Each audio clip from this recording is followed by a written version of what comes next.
Hello, Lisa here. Welcome back to my channel and welcome to this conversation about my month with the Tarot of Mystical Moments.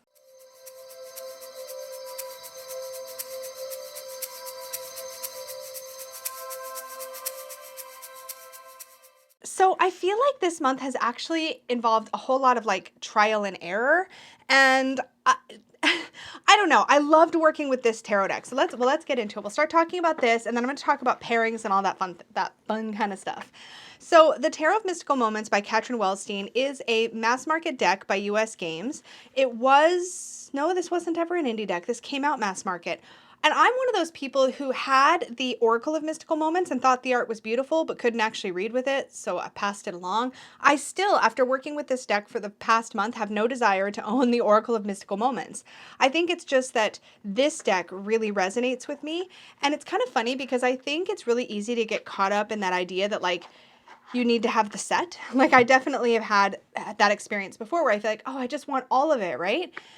But the thing about this deck, I feel like, is that I recognized that I really enjoyed these interpretations of the tarot in particular, right? And that's the thing for me. What it really comes down to, whether I'm going to get along with a deck or not, really what it boils down to is, do I relate to, or do I agree with, or do I resonate with the way that this particular artist has chosen to depict the Knight of Wands? Like jumping through a hoop of fire. Are you kidding me?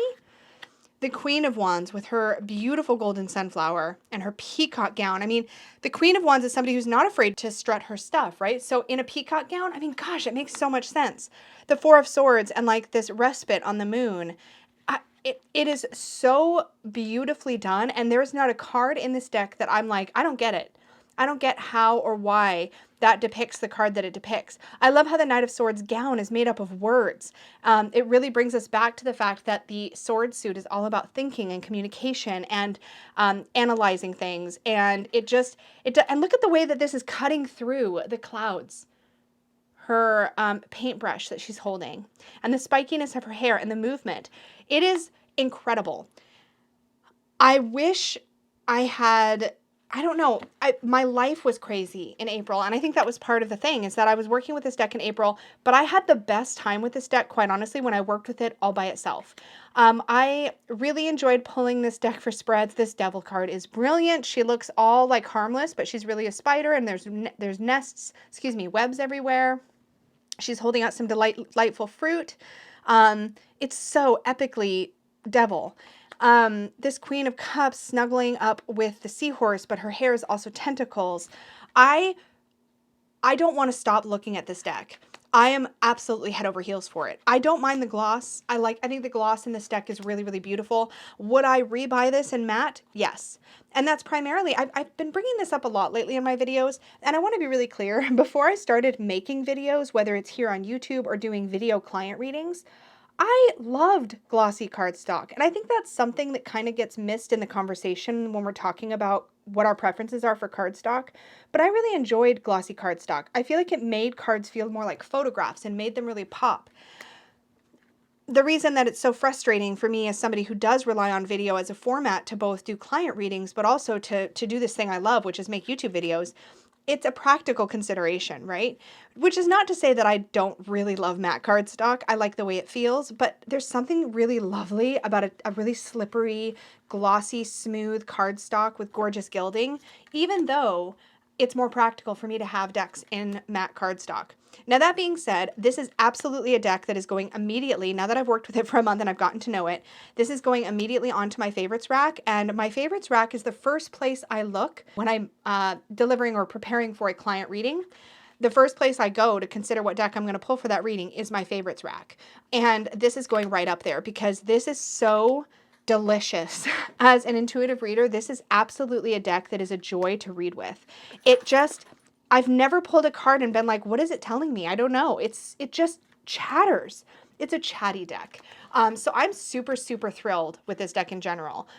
This Five of Pentacles, how she's feeling emptiness here, and this flower is sort of dying off or is being neglected within her. It's brilliant. And it seems clear to me that Katrin Welz-stein had a really good grasp on the meaning of the tarot when creating these images, because it is everything. The Seven of Swords with the snake and the flower. Oh, Anyways, I've already done a full walkthrough on this deck, so I'm going to stop belaboring the point, but I have, like I said, I have not encountered a card here that I don't love. And this is probably one of my favorite Hierophants of all time. Okay, stop with the chatter, Lisa. Also, these backs are really beautiful. They're gorgeous. So I think if I loved the Oracle of Mystical Moments the way that I love this Tarot of Mystical Moments, I would probably be more disappointed by the differences in cardstock between this Tarot and the Oracle. But I love the size. I'm so glad it's like a nice size. It was so much fun to read with. I will say I didn't find myself really feeling like I needed to rely on the guidebook very much, but I did enjoy looking up the messages here, and I did feel like like Katrin did an amazing job of really explaining how that image depicts the card in just a paragraph or so, which is all I ever really want from a guidebook, right? All the extras are great, but what I really want from a guidebook is to know what the artist saw in the image that related to the tarot. That's what I want. And that Katrin did that amazingly well in this. And these are all of the extra cards, which is just a bonus. So I've pulled out all the female alternatives for the kings and for the emperor, just because I happen to like the male alternatives better.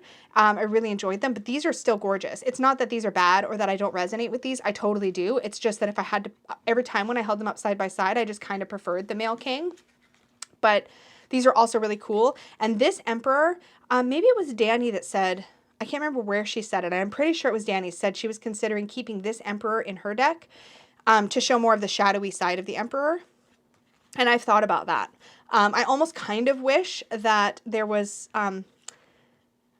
other cards that did that too, you know, so you could maybe shuffle them in extra. But I just like to keep these for myself behind the guidebook because I don't really need to have them mixed in right now. Okay. So that's kind of what it was like working with this deck throughout the month as far as this deck is concerned. But I will say that every time I tried to pair it, the pairings were fine, but they didn't lift this deck up in any way. And I think that's because I feel like this deck is so incredible all by itself. I feel like the pairings almost distracted me from this deck in a way that I didn't enjoy the same way. But I'm still going to share with you what I did pair with it so you can kind of have an idea of what I thought would maybe aesthetically go with it. And I'll give you my thoughts on these decks that I paired with it as I go through. So first off, I paired it with the Wisdom of the Oracle. Now, I recently talked about this deck in my Mass Market Madness video, which if I remember, I will have linked in the cards maybe at some point in this video. But if not, you can easily find it on my channel. So normally what I'll do is I'll pull an Oracle card, so in this case, Chaos and Conflict, and then I'll ask a question. I'll be like, where is there chaos? Where is there chaos and conflict? And then how can I maybe resolve that chaos and conflict or move to a place of peace? So in this case, chaos and conflict, where is there chaos and conflict? Oh, it's in planning. So what is it? What part of my life am I planning or working on or kind of looking forward to? And where is there conflict? Where is there butting heads? And how can I move past that? Well, the Page of Wands is very curious and up for adventure. So how can I maybe get out of rigidity and move into a place where I'm willing to explore adventure? So this actually works really well. They played really well together. But I found myself every time I did a pairing with this Tarot of Mystical Moments, it's like I almost like resent is way too strong of a word. I just can't think of the right word, but I almost resented or like was disappointed by the fact that there was an oracle like in the way. Like I just wanted to work with this deck.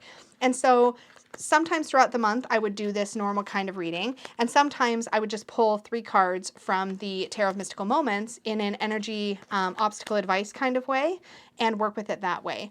I did not feel at any point throughout the month a desire to play with reversals with the Tarot of Mystical Moments. As some of you guys know, reversals for me has kind of been an evolving thing, and it kind of changes based on my mood and the deck. And I just kind of go where I feel like going with that. But it just, yeah, so this works really well together. I think the artwork, it doesn't pull me out of the world of the Tarot of Mystical Moments because there's still a bit of a dreamy quality to the Wisdom of the Oracle. And I really love the messages of the Wisdom of the Oracle. I think if I had to pick, this was my favorite pairing of the month and the one I probably enjoyed the most. So another deck that I played around with the Tarot of Mystical Moments as far as pairing goes is the Shaman's Dream Oracle by Colette Baron-Reid and Alberto Villoldo. Now, this one is new to my collection, and I have, I'm going to just zoom this out for a bit so I can talk about it a moment. I did do a full walkthrough of this deck. I have to say, this one and I just did not get along. It's lovely. I'm really glad that I checked it out, and the messages in the guidebook are nice. I really felt like this lacked that depth. Okay, so here's the thing.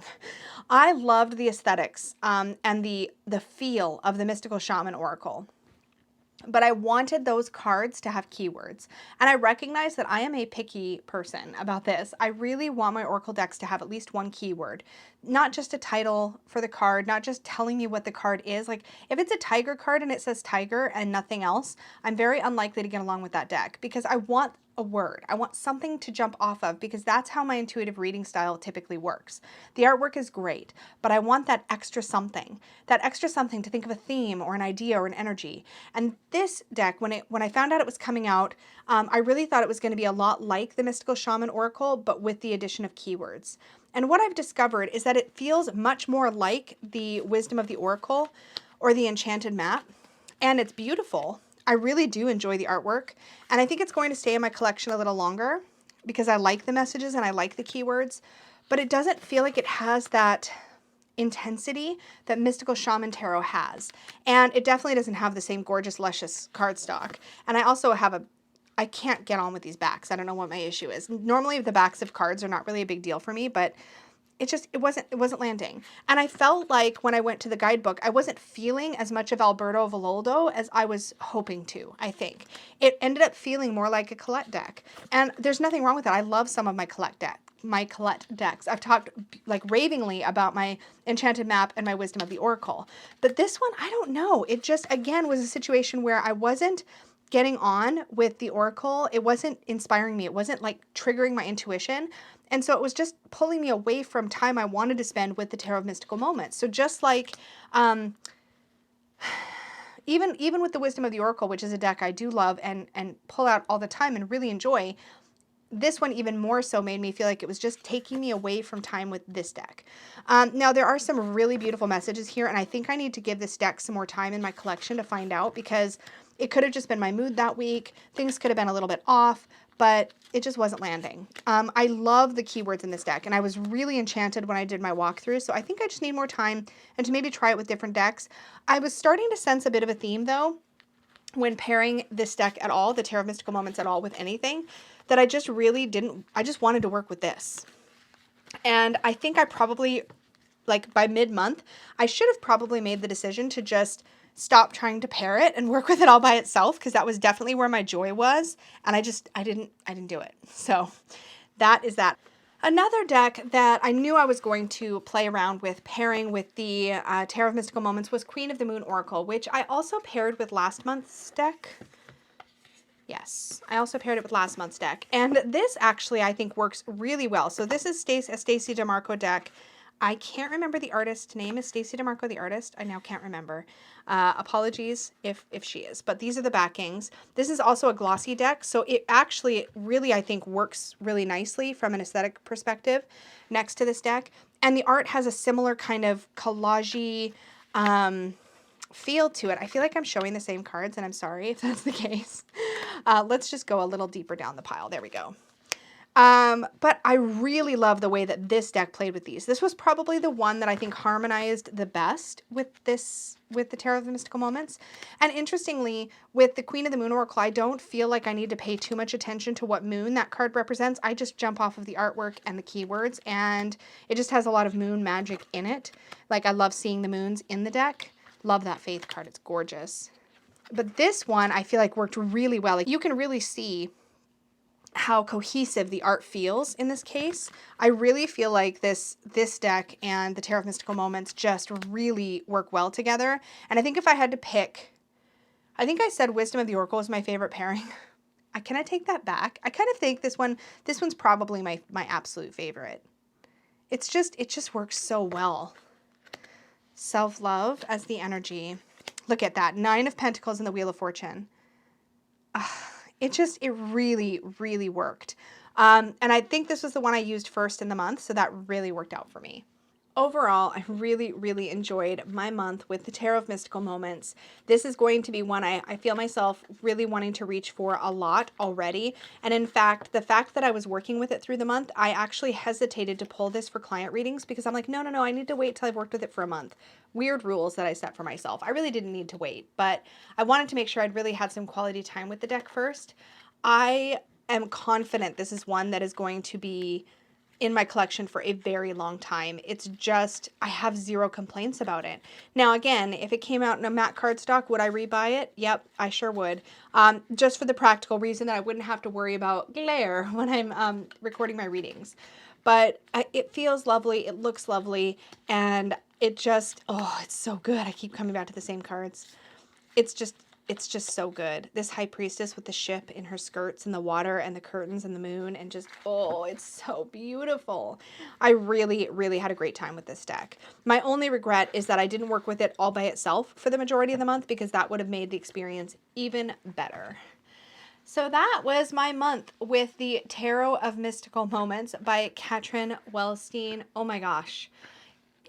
If you haven't picked this up yet and you can get your hands on it, it's mass market. It's a stunning deck. I think this is really special. And if I had to pick just one favorite mass market release so far for this year, this is definitely at the very top of the list. Thank you guys so much for hanging out with me while I took you through my experiences working with the Tarot of Mystical Moments for the past month. If you have this deck and have had it for a bit and have actually had a chance to work with it, share some of your thoughts down below. I think it's really easy to kind of get caught up in the new deck love in those first moments of like unboxing and walking through, but I love hearing how things are working once we've played with them a bit and kind of put it through some of its paces, so to speak. And this one I feel like is going to be a workhorse deck for me. It's going to be one that I'm comfortable reaching for a lot of different situations. It's very expansive in my opinion, but I want to hear what you guys think. So drop a comment down below and let me know what you think of this deck. Is this one you have? Is it on your wish list? Have you crossed it off your wish list? Share that down below so we can continue the conversation. Please do like this video if you enjoyed it or found value in it. Subscribe if you're new here, and don't forget to click the little notification bell so you're notified of my future videos. I do upload pretty consistently Tuesday, Thursday, and Saturday, and sometimes other days also, as well as go live occasionally here on this channel, and I'd love to have you stick around with us here. Thank you again so much for joining me, and may your magic always shine from the inside out. Bye guys!